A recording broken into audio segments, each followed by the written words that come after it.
It's great to see a turnout this evening. It's lovely to have visitors in the building again. My name is Shauna White and I am the Head of Academic Administration here, which basically means I look after admissions and exams and that kind of thing. But for all purposes tonight, it's admissions and CAO and entry into the college. So I have a couple of slides to put together. Really my chat tonight is about the CAO process and how you might select your course, how you apply through the CAO website, and I'm happy to take any questions as we go through. Just pop your hand up, and it's a small enough environment here. I'd be delighted to ask questions because something, if anything, occurs to you as we go through. So really, what we're talking about here is entry into first year. Probably most people are Leaving Cert students coming into us. And you can come in after sixth year, you can come into college, and this is the national framework of qualifications. But essentially, when you're coming into first year in higher education, you're coming into a level 6 or a level 7 or a level 8. So your level 7 is your ordinary degree and your level 8 is your higher degree. And you'll see all of those that we have to offer in our prospectus here in IT Carlow. You might have received one out across the way in the other building. But all of the courses that are on offer in the country are in the CAO handbook. And we'll have a little look at that as well. So it's for level 6, 7 and 8 coming into first year. So I'll move back in here so I can see it. So to come into first year in Ireland to any course, you need to come through the CAO. That's how you come into college. And really, before you do that, even though we're here in IT Carlow this evening, I would really encourage everybody to have a good look at what's available to you out there. And predominantly, this handbook is excellent. It really is the Bible. There's a soft copy on the CAO website that you're probably familiar with. And then you have the hard copy. Some of us just like a hard copy to have a look at. But every course from every institution in the country is in that. Have a good look at prospectuses. Some websites you can click into the course and you can have a look, and you want to be really interested to see, look at, if I want to do a course in engineering, well, how is that split up? What are the modules that I have to do? How is that examined? Do I have to do continuous assessment, or do I have to do exams, and when do they happen during the year? So most of that is all available on the college's website, and it might help you just make your decision when you're trying to figure out which course or which college is for you. So when you look at the handbook and you look at the courses that you might be applying to, just be aware as well, some courses have special requirements, or they might require you to complete a portfolio. And a portfolio is really maybe just an application form, or if it's a sports course, you might have to come in and do a physical assessment or a test or whatever it is, but it's all outlined. So some courses have additional requirements, so just to be mindful of it. So what I have here is literally a copy, a cut and paste from the CAO website, because I think most of you here tonight will be applying through CAO, and this is the way you're going to do it. And the CAO, they've revamped their website this year. It's much more user-friendly, and you'll see down the bottom there, the pink square, they've incorporated sort of the apprenticeships and the further education. You see the Minister is tweeting a lot about that in the last couple of weeks, and it's a big thing on the CAO website, and we're delighted that they've done that.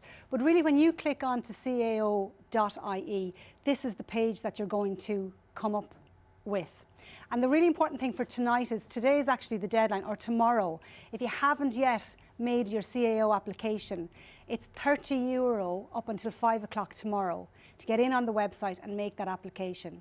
And you can still apply after tomorrow, but it costs €45. So if you want to save €15 and you haven't done it already, get in there tomorrow, get onto the website and get your application up and running, because you're going to need that.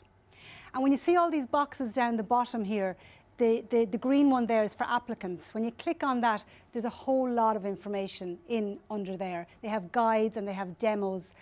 It's really user friendly. So if you haven't done that already and you want to pay this early bird fee of €30, I think the deadline is 5 o'clock tomorrow, which is the 20th of January. Okay? So again, just looking at the main page of their website, the purple box gives a list of the important dates. And every year we see people and they miss deadlines with the CAO applicants coming in. And the CAO, it's like a machine. There's very little anybody in higher education can do if you've missed a deadline. The CAO just runs year after year. So again, I just bring your attention to it because it's really important. Like tomorrow at 5 o'clock is the deadline for the €30 fee, and they have all of the deadlines set out. We'll have a little look at it in a minute, just in case you have any questions. The orange box up the top as well is the handbook. So some of you prefer soft copy or flicking through the website. Some of you might be like myself and prefer the hard copy of the handbook again, but just do have a look at it and make sure you're familiar with all of the courses that each HEI offer. If you haven't yet done your application, you can, and you're just a little bit sort of wondering how does it all work, you can do a demo, and it's really worth doing on the site. Again, if you just click into applicant, the what colour was it, that green square on the home page, you click into applicants and it brings you into this menu, and you can see where I've starred there an applicant demo. So you click in there and you go through your CAO application. And the CAO doesn't store any of that information. You can put in whatever info you want. You can make up your name. It's just to run through it. And particularly if we have any mature applicants here tonight, the mature applicant process, there's a little bit more to it. And sometimes people want to see that process before they actually do it. So it's well worth it. This is the actual application form. You click on that green square up the top of the CAO website, the green box, and you click apply. And I've written there in my blue box that you have to get an application number. So your application number, again, that's almost, it's like your passport for the next year. That's your Bible, that's your identification. So if you have any interaction with CAO at all, they sort of won't entertain you unless you have your CAO application number. Even if you have your name, you need that CAO application number. So we'll start with 22, because we're in the year 2022, and then you'll have a number of digits after that. So when you log in and you get up and running, they give you your application number. And then all through the season, for the next couple of months, if you want to go back in there, you plug in your application number, and they know it's you, and we know it's you, and that's how you get through the CAO until your results come out. Any questions so far? Everybody okay? All good? Good stuff. I put this screen in from the application screen. Just as you go through it, they do ask you, and for those of you who have made your application already, you can always go back into it if you hear anything tonight and you can change it, so there's no hassle. But they do ask you here at the top of this screen, if you were to scroll up a bit, you can see where I put in the mobile number there. They ask you to tick 2 boxes. To give consent to allow CAO to text you, or to allow your HEI, your Higher Education Institute, to text you. So it's totally up to you if you tick that box or not, but it is really handy, because if anything, if CAO give you a message during the year and you're not looking at your emails, or you haven't logged into your CAO account, it'll pop up on your mobile phone. So I've known in the past of some students, and they've just missed deadlines or they've missed notices because they didn't tick that box. So again, it is up to you, but it's quite a handy, I suppose, facility to get them to text you to your mobile phone, but they won't do it unless you've given consent. So you need to tick those 2 boxes. The other thing there is, as you go through it, you'll tick whether you're doing this year's Leaving Cert, whether you're an FE applicant coming from further education, or PLC, or whether you're mature. And you tick those boxes and you go from there.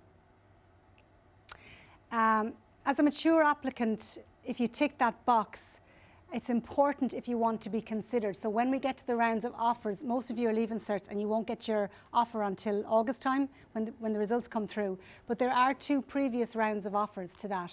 So there's a round A and a round 0. And we, in the colleges, we would offer the mature applicants, so people who are over 23, just earlier in the summer, so sort of at the start of July.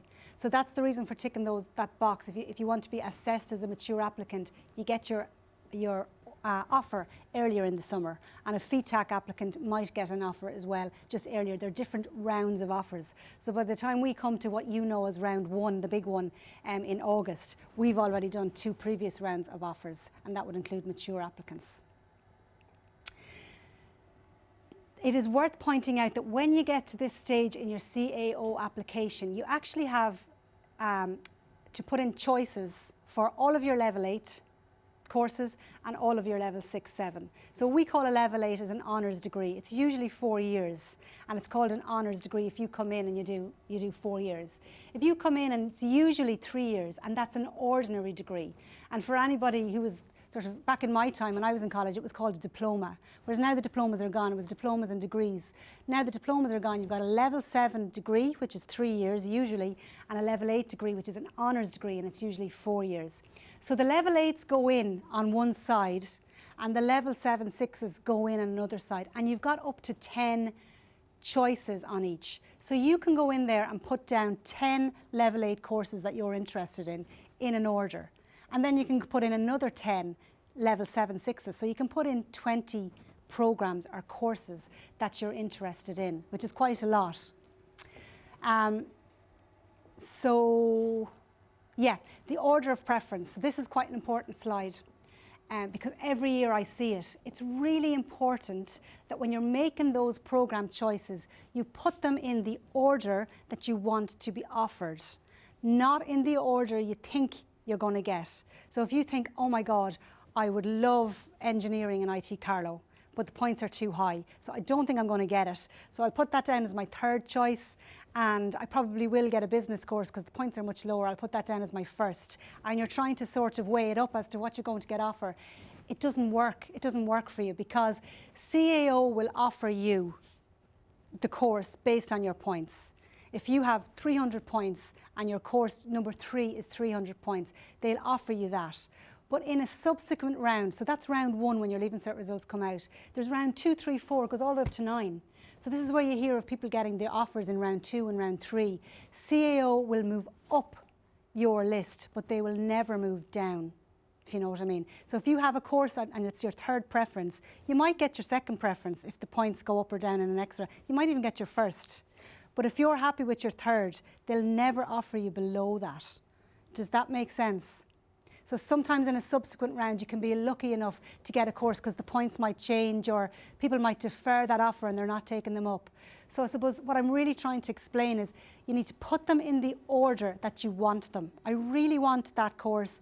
It's 600 points. I don't think I'm going to get it, but I really want it. That should be your first choice. These are the ones that you're going to really strive for, 1, 2, and 3.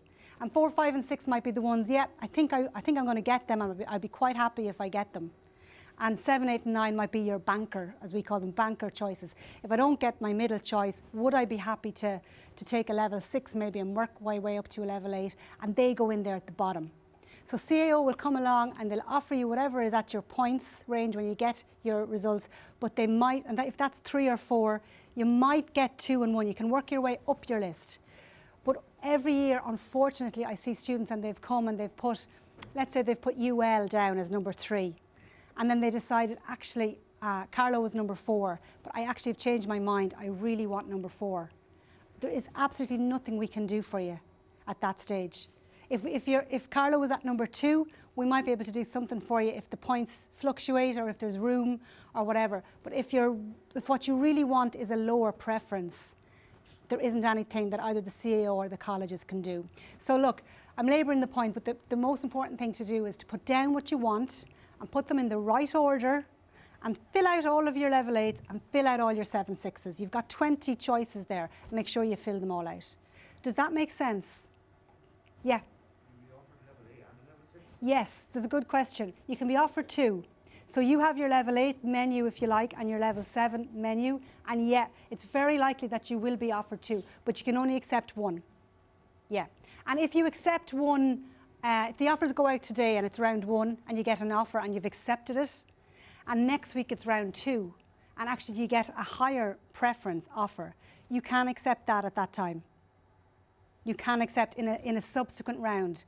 You can accept if you get offered, the offer is there for you. You can absolutely. So if you get an offer and you're happy with it and you're wondering, should I accept? Accept. If a better offer or something that you prefer comes along, you can accept that down the road. That okay?